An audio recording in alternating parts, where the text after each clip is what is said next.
Salut tout le monde, bienvenue sur Buzz TV. Alors aujourd'hui je vous partage la story de Mila qui envoie un message, qui fait un long discours à ses chatons d'amour.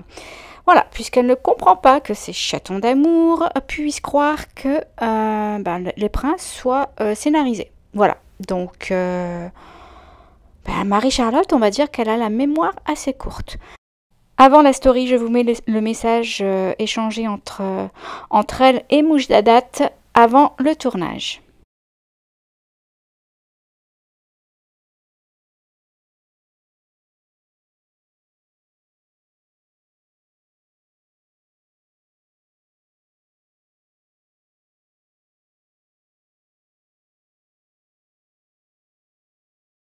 Mes petits chatons d'amour, j'espère que vous allez bien.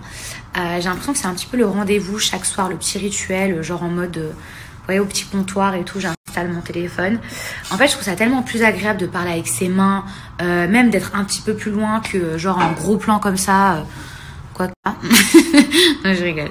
Bon, mes petits chats, bref, c'est le rendez-vous un petit peu quotidien. Putain, je sais pas pourquoi, excusez-moi, vous voyez, je suis obsédée par mes boobs, ils ont l'air énormes ce soir. Bon. Bref, je voulais vous dire quoi? Je voulais vous dire plusieurs choses. Là, c'est un petit peu le rendez-vous à chaque fois quand j'ai besoin de m'exprimer. On dirait que c'est un petit peu le petit comptoir des débats. Également, quand je fais mes placements de produits, déjà, je voulais vous parler d'une chose. Pour commencer, les princes de l'amour. C'est vrai que je fais pas beaucoup de débats, je poste pas beaucoup de photos ou de vidéos. Sur Insta, je le fais un petit peu plus, voilà, parce que c'est plus facile de repost les stories. Mais il y a beaucoup de gens qui pensent que tout est calculé, que tout est fake. Alors effectivement, aujourd'hui, surtout quand on est un petit peu un ancien candidat de télé-réalité. Donc je vous disais, nous, les personnes de la télé-réalité, par exemple, les anciens, ça fait plusieurs années qu'on est là, c'est vrai qu'on connaît les codes, ok. Mais arrêtez de croire que tout est scénarisé. Je vais vous prendre un exemple tout bête. Monsieur M dans Les Princes et les Princesses actuellement. Vous étiez tous persuadés, et arrêtez de mentir, arrêtez de dire le contraire, à 99 000% que c'était Moujdadat qui arrivait, Monsieur M. J'ai même lu des commentaires, bon je les ai pas tous faits, mais j'ai lu des commentaires qui à 98% disaient « Ah c'est Moujdadat, ah il n'y a aucun suspense, ah on sait très bien que c'est lui, ah il y a encore le mec de Mila, etc. » Alors qu'au final, pas du tout, c'est un mec qui s'appelle Thibaut, et c'était pas du tout Moujdadat. Donc... je pense que c'est même une des rares fois dans une télé où vous avez été plus ou moins surpris parce que pour une fois, il ne s'est pas passé ce que vous attendiez qu'il se passe.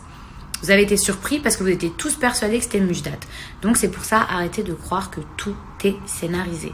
Alors il y a certaines choses, effectivement, comme ça fait longtemps qu'on fait ça, on se doute. On se doute, mais on ne peut pas spoiler. Ça veut dire même si dans un programme... on sait plus ou moins si on a perdu, etc. Et qu'on a été super nul, par exemple, à un battle, je vous dis une bêtise, dans le cross, ne serait-ce que par notre ego, déjà, on va dire qu'on a gagné. Vous voyez ce que je veux dire? Mais même quand on pense qu'on a perdu, on ne peut pas le dire. Vous voyez ce que je veux dire? Parce que sinon, à ce moment-là, il n'y a plus de suspense, il n'y a plus de jeu, il n'y a plus de... Enfin, à la base, vous savez, nous, ce qu'on fait, c'est des programmes de divertissement. Dans le mot divertissement, il y a le divertissement, c'est-à-dire que clairement, on est là pour vous divertir. Quand vous rentrez chez vous le soir, vous vous posez devant votre télé et on vous divertit. Voilà. C'est ni plus ni moins. Et on est des êtres humains comme tout le monde. On fait pipi, on fait caca comme tout le monde. Mais arrêtez de croire que tout est scénarisé. Et je vais juste rebondir sur un dernier truc concernant ma sœur. Déjà, je suis contente qu'il y ait certaines personnes qui ont réussi à la... comment je peux dire ça? À la dissocier de moi, puisque ma soeur c'est un être humain à part entière, qui a sa propre personnalité, qui est qui elle est. Déjà c'est ma grande sœur, donc elle est née avant moi. Donc quelque part c'est elle avant moi, vous voyez ce que je veux dire? Sur la planète Terre dans l'ordre. Et, et en fait... au départ, j'ai lu beaucoup de commentaires super gentils à son égard et ça, franchement, ça m'a touchée. Même de voir que les gens qui m'aimaient pas forcément aimaient bien ma sœur et bon, je vous en veux pas, je m'en branle. Mais que du coup, au contraire, ça prouve que vous avez réussi à nous dissocier et qu'il y a des gens qui peuvent ne pas m'aimer mais qui peuvent aimer ma sœur. Et ça, c'est cool. En revanche, quand je vois des commentaires un peu méchants, bon, forcément, c'est ma sœur, donc tout ce qui touche ma sœur, ça me touche moi, c'est mon sang. Mais quand je vois des commentaires du style oui, elle a été pistonnée, Ça fait quasiment 5 ans que je fais la télé-réalité. Et ma sœur, elle est jamais venue dans aucune émission, même si j'aurais aimé, etc.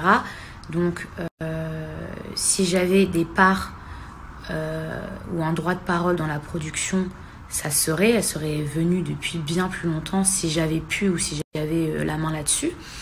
Donc, et quand je vois des commentaires du style oui, elle est privilégiée parce que c'est la sœur de Mila, etc. Moi, ma sœur, je l'ai laissée vivre son aventure à 100%. C'est-à-dire que effectivement, j'avais un œil sur elle parce que c'est ma sœur, donc forcément, je fais attention à elle. Mais j'étais pas comme un petit toutou prêt à attaquer, prêt à la défendre. Alors bien sûr, oui, je l'aurais défendue, mais je voulais lui laisser vivre sa propre expérience, ses propres trucs. D'ailleurs, si vous regardez bien, elle vient pour Nicolas, un mec que je connais absolument pas.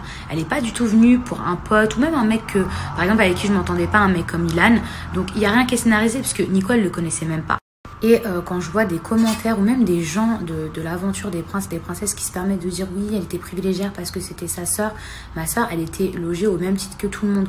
À la base, il y avait la chambre de Sebi Dadi qu'on avait gardée secrète avec Laura, qu'on avait cachée. Je veux dire, ma sœur, 100 fois, j'aurais pu la mettre dans cette chambre. Ou alors la faire dormir avec moi. Ma sœur, elle dormait en bas avec les prétendants. Vous croyez que ça ne me faisait pas quelque chose de voir ma grande sœur dormir en bas avec les prétendants? Mais je me suis dit, non, il faut que ce soit pareil pour tout le monde. Parce qu'au contraire, si je la mets à faire elle dort avec les princesses ou autres, en fait, ça va créer une jalousie, un fossé avec les autres, vous voyez. Et moi, j'avais pas envie de gâcher l'aventure de ma sœur. Je sais pas si vous comprenez ce que je veux dire. Et quelque part même, j'avais envie qu'elle apprenne d'elle-même et qu'elle voit. Mais après, bien sûr que si elle avait besoin de quoi que ce soit, elle pouvait toujours compter sur moi. Mais vous comprenez, donc c'est bas en fait d'avoir des commentaires. En fait, c'est pas... Enfin, je peux pas vous en vouloir parce que vous savez pas. Mais en fait, j'ai pas du tout. Et sans spoiler, je vais m'arrêter là. Mais si j'avais réellement eu la main sur ma sœur ou sur la prod, si j'avais des parts dans la prod et dans les décisions des princes, etc., dans ce cas-là, comment vous allez expliquer ce qui va se passer ce soir? Si soi-disant elle est privilégiée et que c'est ma sœur. Maintenant, je ne vais pas spoiler, vous allez regarder l'épisode et vous allez vite comprendre. Donc, toutes les mauvaises personnes, les mauvaises langues qui ont dit comme quoi c'est pas juste, que les autres prétendantes, elles ont aucune chance parce qu'elle c'est ma sœur, parce qu'elle est privilégiée, vous allez vous rendre compte qu'il n'y a personne qui a été privilégié. Et malheureusement, à mon grand regret. Et pourtant, j'aurais aimé avoir un mot là-dessus, un droit de décision. Mais c'est comme ça.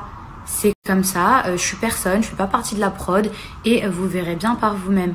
Donc, soyez un peu plus indulgents, prenez un peu plus de recul. Ne dites pas n'importe quoi, n'écoutez pas tout et n'importe quoi. Parce que la preuve, vous pensez sérieusement... Enfin bref, je ne vais pas vous spoiler. Rendez-vous après l'épisode de ce soir. Voilà les amis, dites-moi dans les commentaires, est-ce que vous y croyez ou pas? Moi je vous dis à bientôt pour d'autres vidéos.